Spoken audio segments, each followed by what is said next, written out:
Cuento de hadas, autor Stephen King, capítulo 32. He aquí vuestro final feliz. 1. En mi última noche en Empis me hospedé en el mismo sitio que en la primera, en la casita de Dora, cerca del Pozo de los Mundos. Comimos estofado y luego salimos a contemplar en el cielo la inmensa alianza nupcial de oro que antes fueran Bella y Arabella.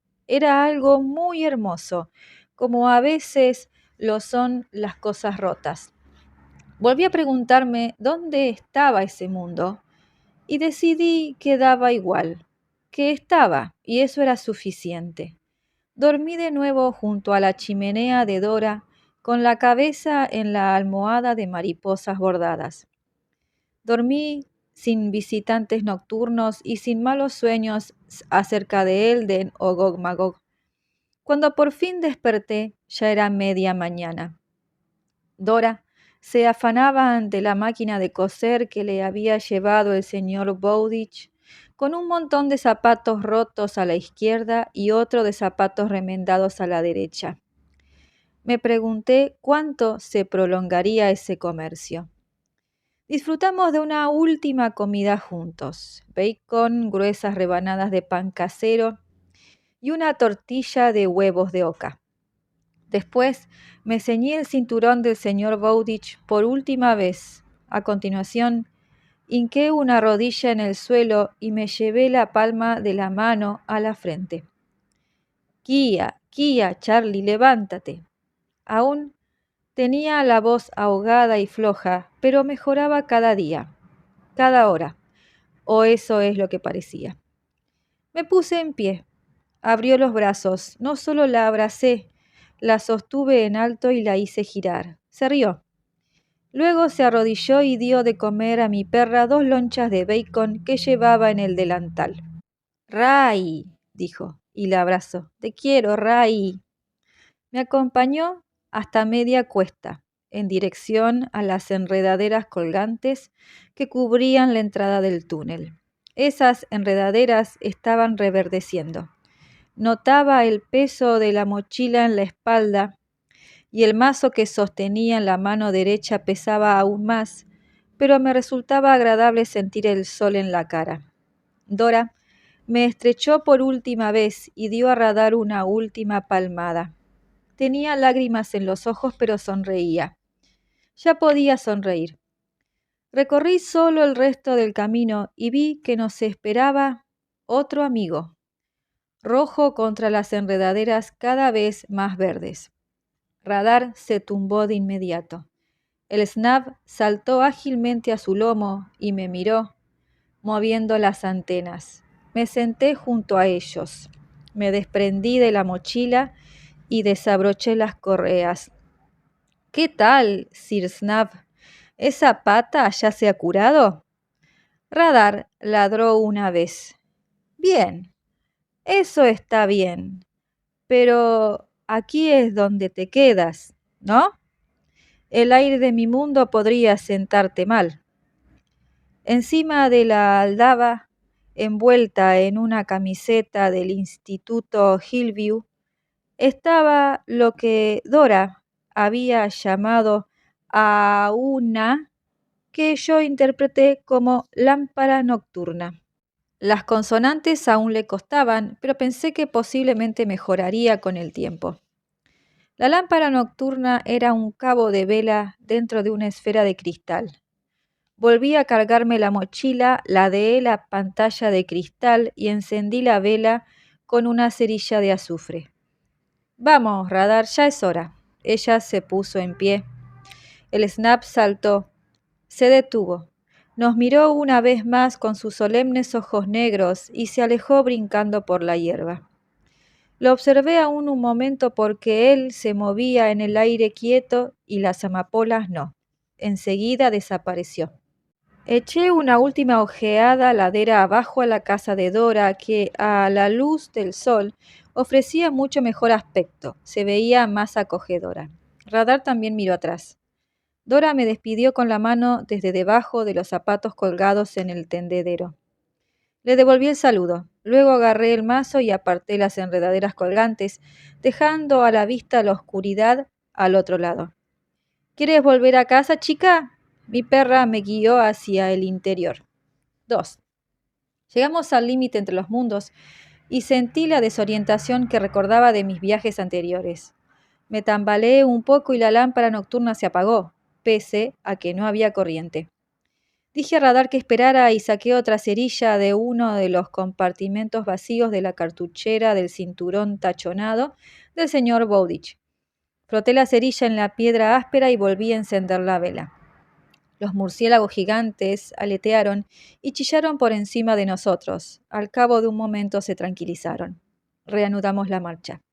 Cuando llegamos al pozo, con su cerco de estrechos peldaños en espiral, tapé la vela y miré hacia arriba con la esperanza de no ver la luz filtrarse desde lo alto. La luz habría significado que alguien había movido las tablas y las pilas de revistas que yo había utilizado a modo de camuflaje. Eso no sería buena señal. Me pareció atisbar una luz muy tenue, pero seguramente no era motivo de preocupación. Al fin y al cabo, el camuflaje no era perfecto. Radar subía 4 o 5 peldaños y se paraba para ver si la seguía. Kia, perrita, yo primero. No te quiero delante de mí cuando lleguemos arriba. Obedeció, aunque a regañadientes. Los perros tienen un olfato al menos 40 veces más fino que los humanos. Tal vez Radar olía a su antiguo mundo allá arriba esperándola. Si era así, debió de ser un viaje agobiante para ella porque yo tenía que parar a descansar una y otra vez.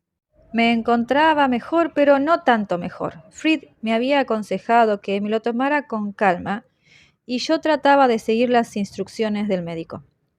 Cuando llegamos a lo alto, vi con alivio la última pila de revistas, la que había sostenido en equilibrio sobre la cabeza como un fardo de ropa sucia todavía en su sitio. Permanecí debajo al menos un minuto, probablemente 2 o 3, más bien. Esta vez, no solo para descansar. Había estado impaciente por volver a casa y todavía lo estaba, pero en ese momento también tenía miedo. Y sentía cierta nostalgia por lo que había dejado atrás.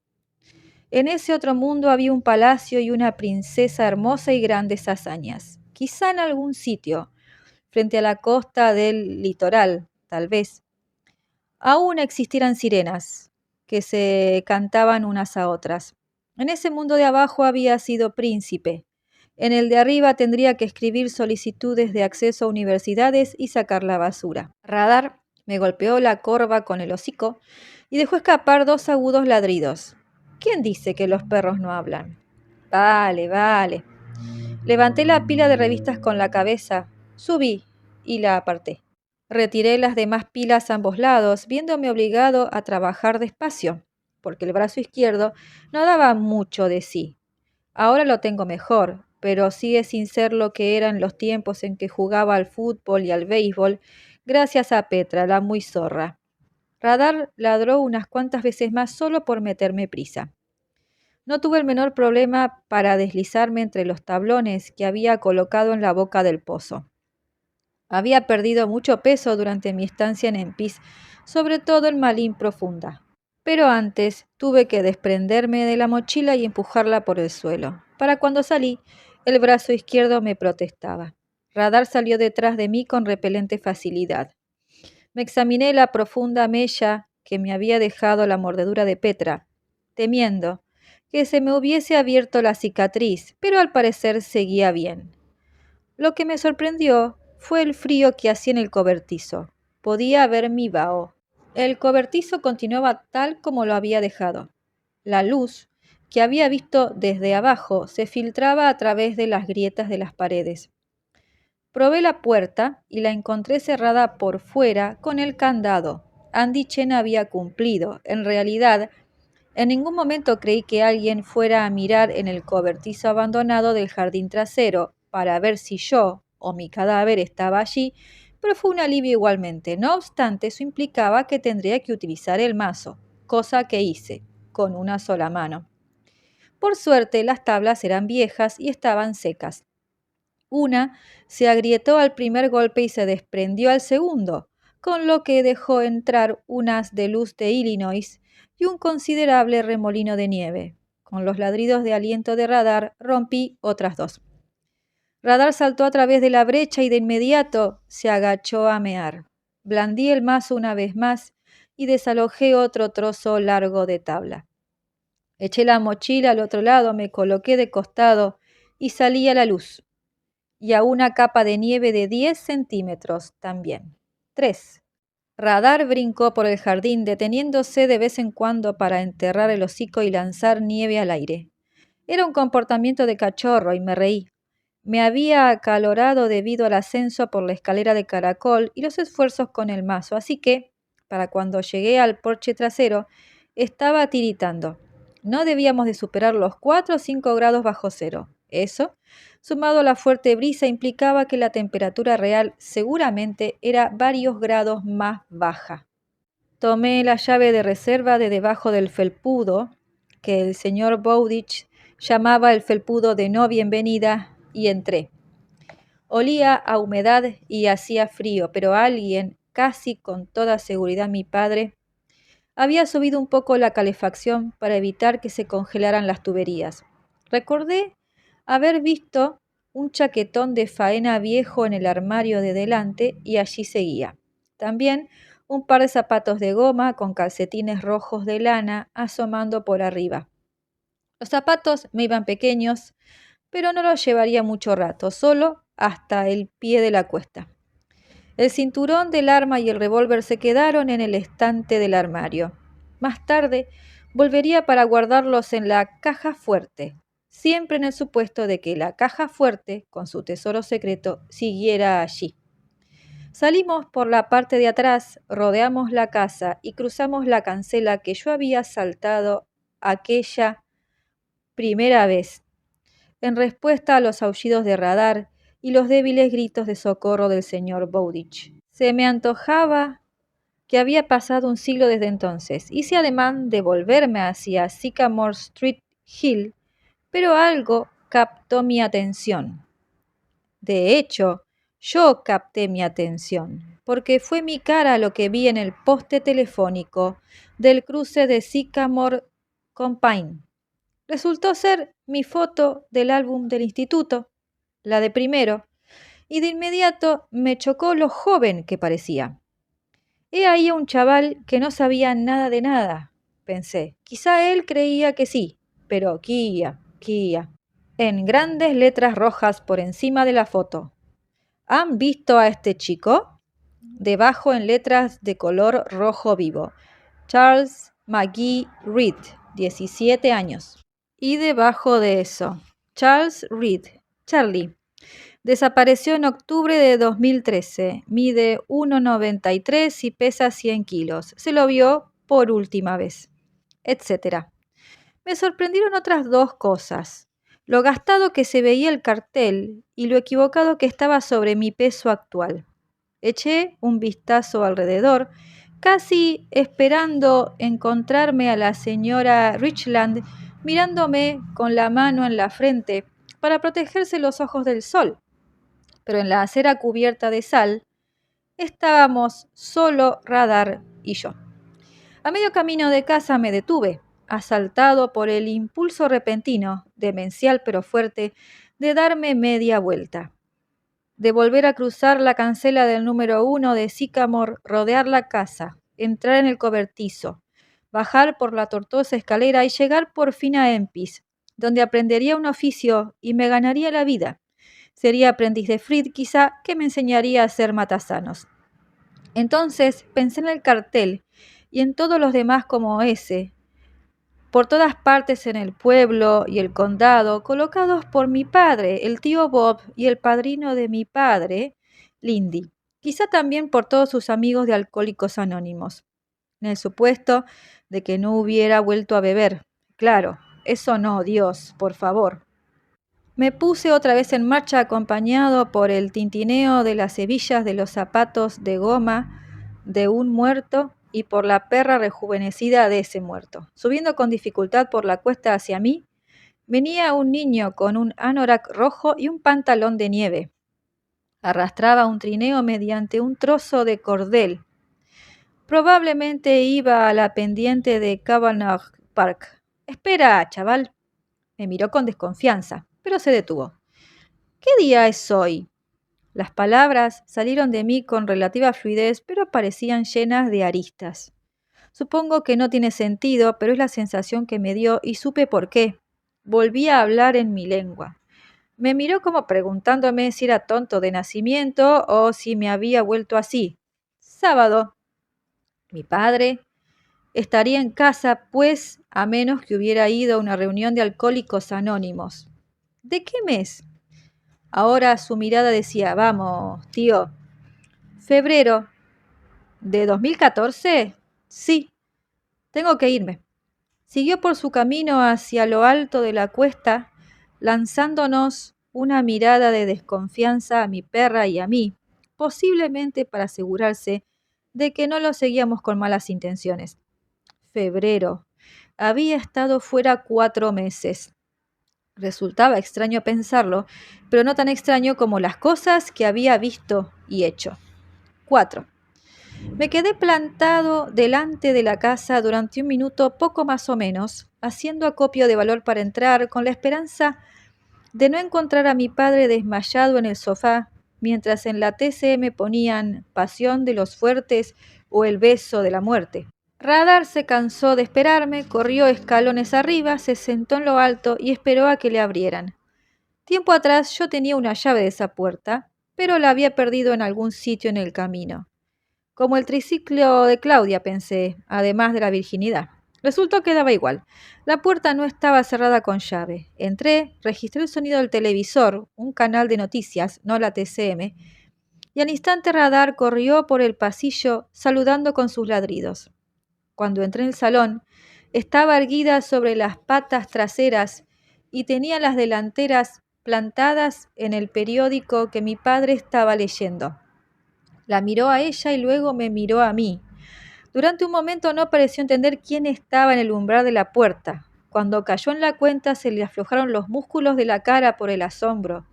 Nunca olvidaré cómo al reconocerme pareció a la vez más viejo, el hombre que sería a los 60 o 70 años, y más joven como el chico que había sido a mi edad. Era como si un reloj de sol interno girara en las dos direcciones al mismo tiempo. Charlie hizo ademán de levantarse, pero al principio las piernas le fallaron y se desplomó en el asiento. Radar se sentó junto al sillón meneando la cola. Charlie, ¿de verdad eres tú? Soy yo, papá.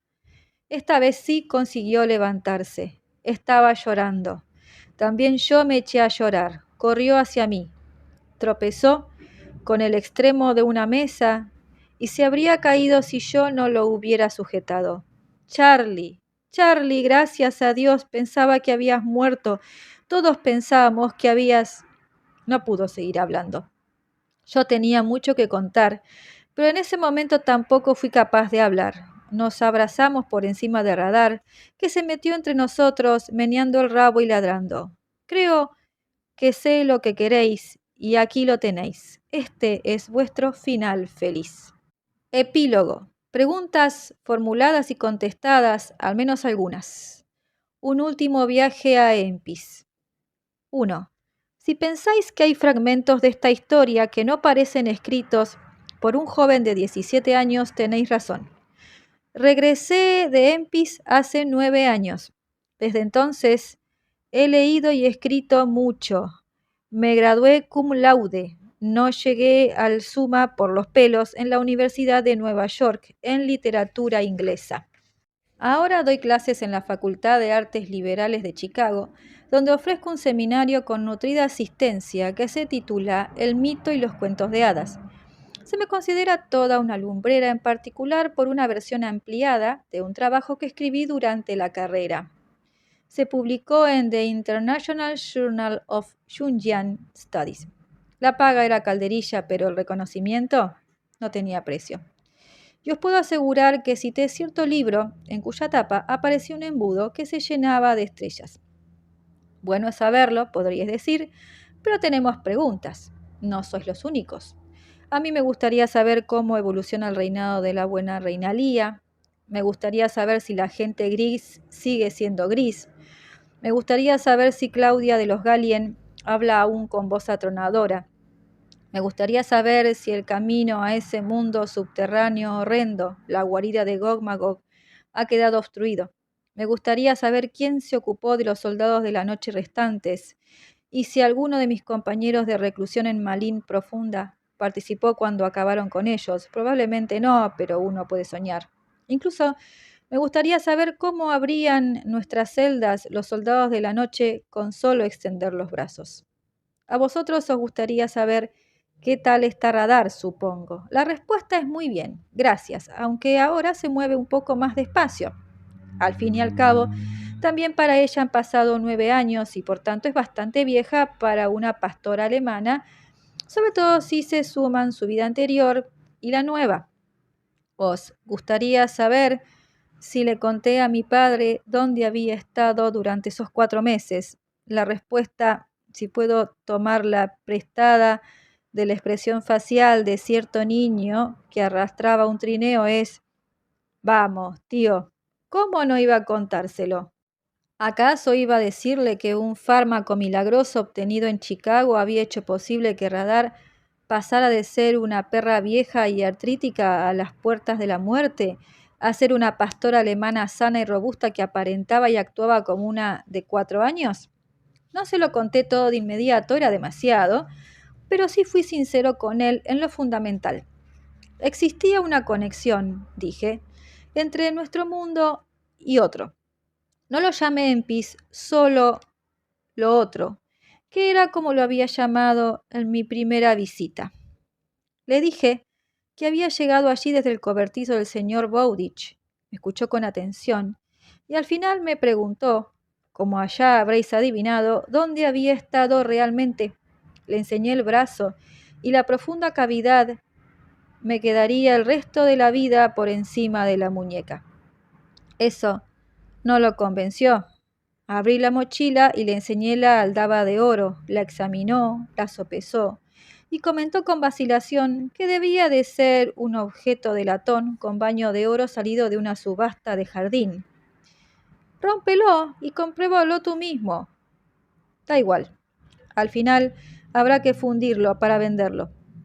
En la caja fuerte del señor Bowditch hay un cubo de bolas de oro procedente del mismo sitio. Te lo enseñaré cuando estés preparado para verlo. De eso vivía él. Yo mismo le vendí un poco a un joyero de Stantonville, el señor Heinrich. Ahora está muerto. Así que tarde o temprano supongo tendré que buscar otra persona con quien tratar.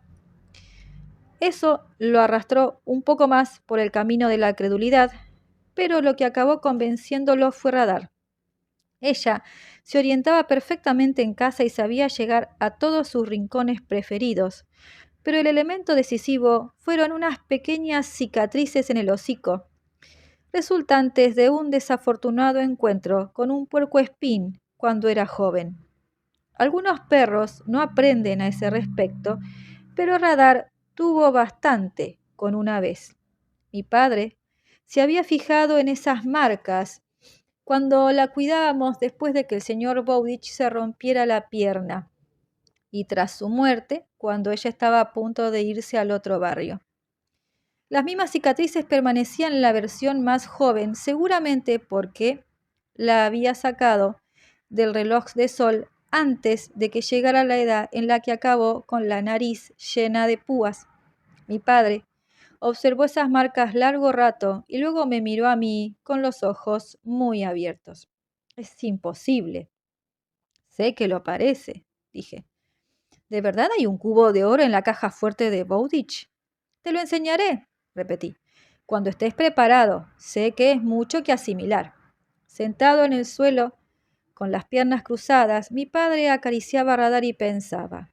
Al cabo de un momento, dijo, ese mundo que según tú has visitado es mágico, como el Jan de aquellos libros de Pierre Santoni que leías cuando empezaste el instituto, duendes y basiliscos y centauros y todo eso. No exactamente así, contesté.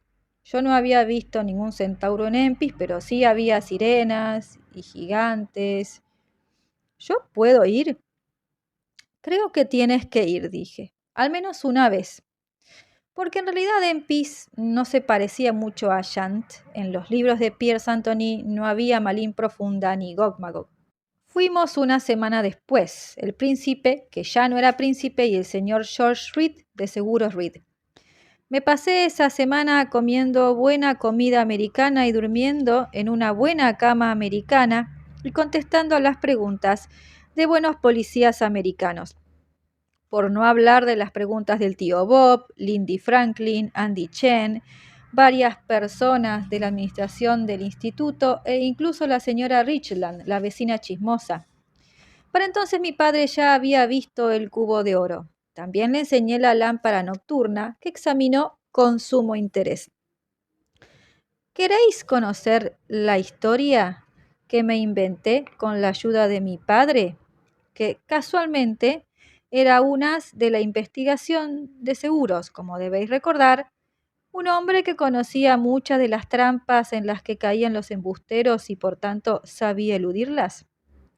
Es probable que queráis, pero dejémoslo en que la amnesia tuvo su papel y añadamos que la perra del señor Bowditch murió en Chicago antes de que yo me metiera en problemas que no recuerdo, aunque, al parecer, sí recuerdo haber recibido un cocotazo.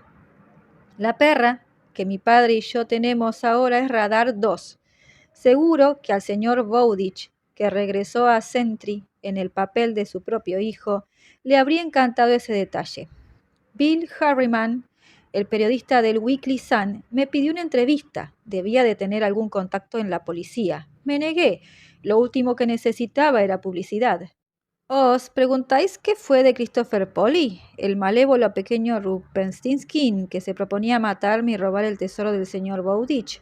Yo sí me lo pregunté, y una búsqueda en Google me dio la respuesta. Si os remontáis al principio de mi historia, tal vez recordéis mi temor a que mi padre y yo acabáramos durmiendo bajo un paso elevado, con todas nuestras pertenencias amontonadas en un carrito de supermercado. No nos ocurrió a nosotros, pero sí a Polly, aunque no sé si tenía carrito de supermercado.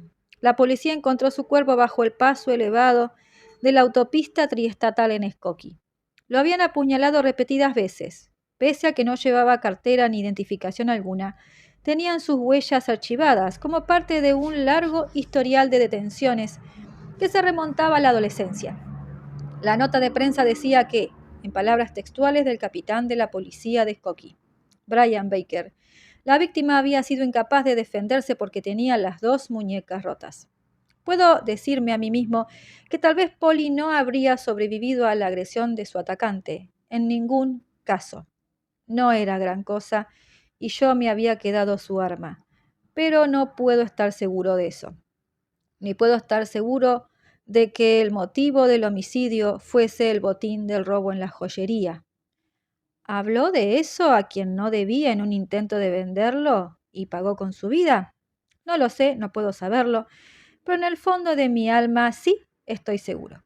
Menos seguro estoy de que muriera al mismo tiempo que Molly la Roja apartaba a Peterkin de su camino de un manotazo con fuerza suficiente para partir en dos a aquel enano desagradable, pero pienso que bien podría haber sido así.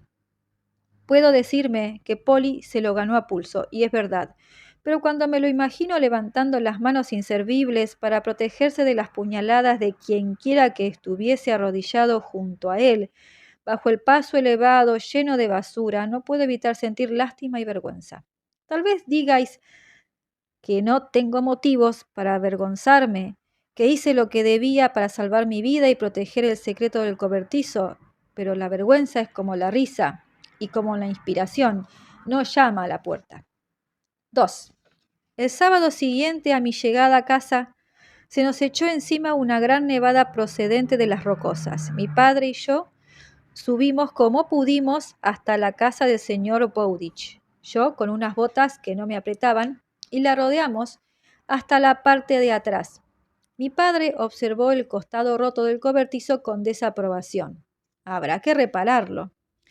Lo sé, pero no tenía otra forma de salir una vez que Andy cerró con candado. No necesitamos la lámpara nocturna porque llevábamos 2 linternas. Habíamos dejado a Radar en casa. Al salir del túnel, habría ido derecha a la casa de los zapatos y yo no quería ver a Dora. No quería ver a nadie de mi época allí. Solo quería convencer a mi padre de que el otro mundo era real y luego marcharme. Había también otra cosa, rara y probablemente egoísta. No quería oír a mi padre hablar en empisario. Eso era mío. Bajamos por la escalera de caracol, yo delante. Mi padre repetía una y otra vez que no podía creérselo, sencillamente no podía creérselo. Confié en no estar arrastrándolo a una crisis nerviosa, pero en vista de lo que había en juego, pensé que no me quedaba más remedio. Sigo pensándolo. En el túnel le dije que enfocara la luz hacia el suelo de piedra, porque hay murciélagos grandes. No quiero que echen a volar a nuestro alrededor. Además, llegaremos a un sitio donde es posible que te marees, casi como en una experiencia extracorpórea. Es la frontera. ¿Quién construyó esto? Preguntó en voz baja. Dios santo, Charlie, ¿quién construyó esto? Lo mismo sería que me preguntaras quién creó el mundo, el nuestro y los otros. Estoy seguro de que hay otros, quizá tantos como estrellas en el cielo. Los intuimos. Caen por un embudo sobre nosotros en todos los cuentos antiguos. Llegamos a la frontera y mi padre se habría caído, pero yo estaba atento y le rodeé la cintura con el brazo. Quizá deberíamos volver, dijo. Tengo el estómago revuelto. Solo un poco más adelante hay luz, ¿la ves? Llegamos a las enredaderas.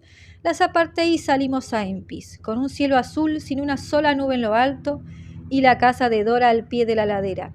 No había zapatos colgados en las cuerdas entrecruzadas del tendedero. Pero un caballo pasía cerca de la carretera del rey. La distancia era demasiado grande para saberlo con certeza, pero estoy casi seguro de que conocía a ese caballo. ¿Y por qué no? La reina ya no necesitaba a Falada para hablar a través de ella y una ciudad no es sitio para una yegua. Mi padre miraba alrededor con los ojos como platos y la boca abierta. Los grillos, no rojos, saltaban entre la hierba. Dios mío, son enormes. Tendrías que ver los conejos, dije. Siéntate, papá. No necesité añadir antes de que te caigas. Nos sentamos. Le dejé un rato para asimilarlo. Preguntó cómo podía haber cielo debajo de la tierra. Respondí que no lo sabía. Me preguntó por qué había tantas mariposas, todas monarcas, y repetí que no lo sabía. Señaló la casa de Dora. ¿Quién vive ahí abajo? Esa es la casa de Dora. No sé cómo se apellida. ¿Estará allí? ¿Podemos ir a verla? No te he traído para hacer vida social, papá. Te he traído para que veas que es real y no volveremos nunca. Nadie de nuestro mundo puede conocer este otro. Sería un desastre. Teniendo en cuenta lo que hicimos con numerosos pueblos indígenas, por no hablar de nuestro propio clima, no te lo discutiría. Empezaba a asimilarlo, y eso era bueno. Yo temía que se negara a creerlo, que entrara en un estado de pavor terminal. ¿Qué te propones hacer, Charlie? Lo que el señor Bowditch debería haber hecho hace años. ¿Y por qué no lo había hecho? Creo que por el reloj de sol. La vena de maldad que habita en los corazones de todos los hombres y todas las mujeres, había dicho Lía. Vamos, papá, volvamos.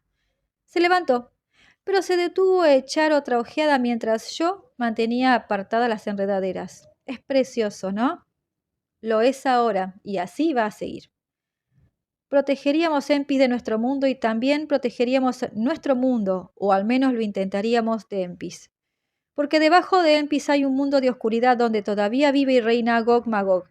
¿Acaso nunca escape, ahora que Bella y Arabella han compartido un último beso demoledor? Pero cuando se trata de criaturas así de incognoscibles, conviene andarse con cuidado, al menos con todo el cuidado posible. Esa primavera mi padre y yo reparamos la brecha que había abierto en el costado del cobertizo.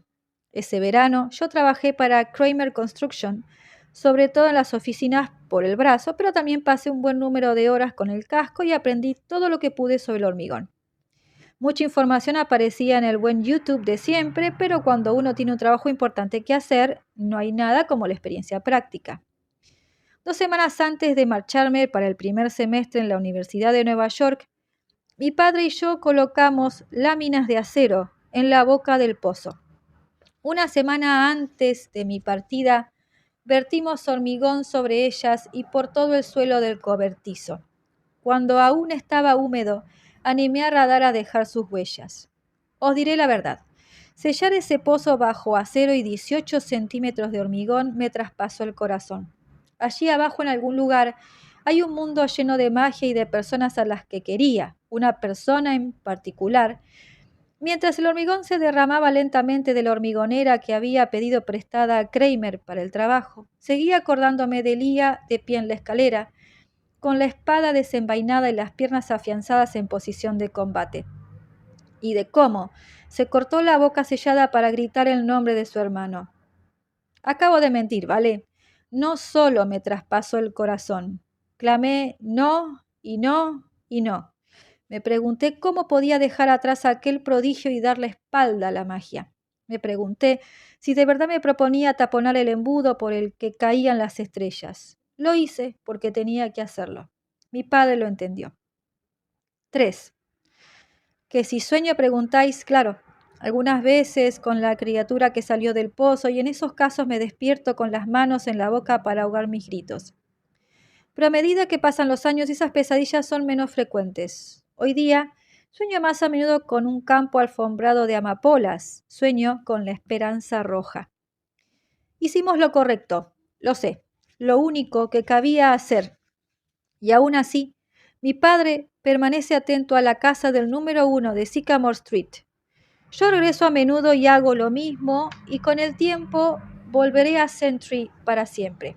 Puede que me case, y si tengo hijos, heredarán la casa de lo alto de la cuesta.